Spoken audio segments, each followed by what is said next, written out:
How's everybody doing? All right. Well, we got thin, didn't we? I want to tell a story, if that's okay. This one is probably one of my favorite Anansi stories. All Anansi stories are my favorite. This one is called Anansi and the Shaking Hat Dance. If you don't know, Anansi the spider had long locks, just like I have now. Years and years and years ago. Well, one morning, Anansi gets out of bed and he stretches.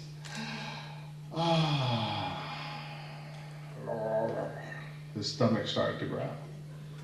He goes to the cabinet and he opens up the cabinet and he looks inside and there's nothing to eat. He goes over to his neighbor's house, his best friend, and he sees what he has to eat and he has nothing either. So then he starts to think, where can I go? Where can I go? Where can I go to get something to eat? And then it hit him. Where's the one place you can always go? And there's always food. Mama's house. So Anansi made his way to his mama's house, who happened to be outside working in the field. She was chopping along, and she looks up and says, Anansi, my son, look at you. You look so thin. Have you eaten? And Anansi's stomach growled, and she knew that he hadn't had anything to eat. She says, let me fix you something to eat, my son. She says, while I'm inside cooking, I want you to go out to the garden and finish hoeing for me. So she goes inside and she starts fixing a big pot of beans, Anansi's favorite. And she's stirring it and putting things together, and she realizes that she's missing some spices. So she goes outside and says, Anansi, my son, I have to go to the market and get some spices for these beans. I don't want you messing with them because they're hot. And you keep on working out there for me. So he agrees, and he's out there working and chopping and doing, and he does, and all of a sudden, out from the house came the smell of those beans. Just floating along, until he got right behind Anansi and tapped him on the shoulder. Anansi turned around and that smell just went straight into his nostrils, and he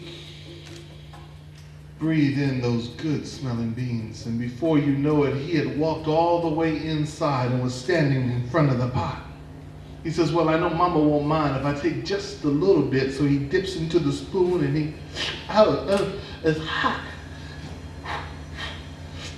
Those beans are so good. He takes another little bite. Oh, those beans are so good, but they're so hot. I know what I'll do. I'll take some and put them in my hat. Let them cool down while I'm working, and then I can eat them before Mama gets home. He takes off his hat and he starts pouring the beans in his hat. As soon as he starts to go towards the door, his mama comes in. Baby, I forgot my pocketbook.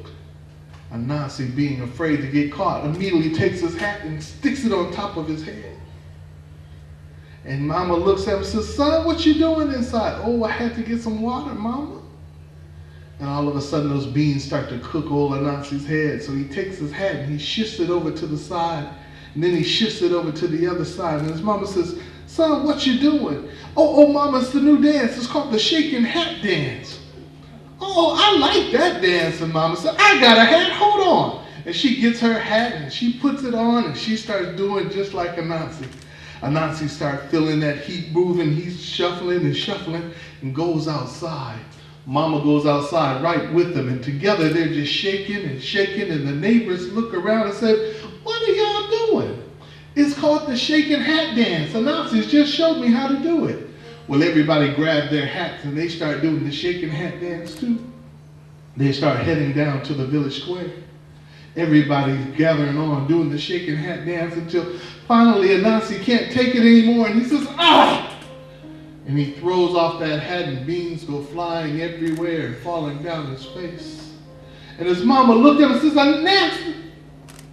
And just points. And he looks, and everybody around starts laughing. And Anansi goes on top of his head, and those big, beautiful locks were gone.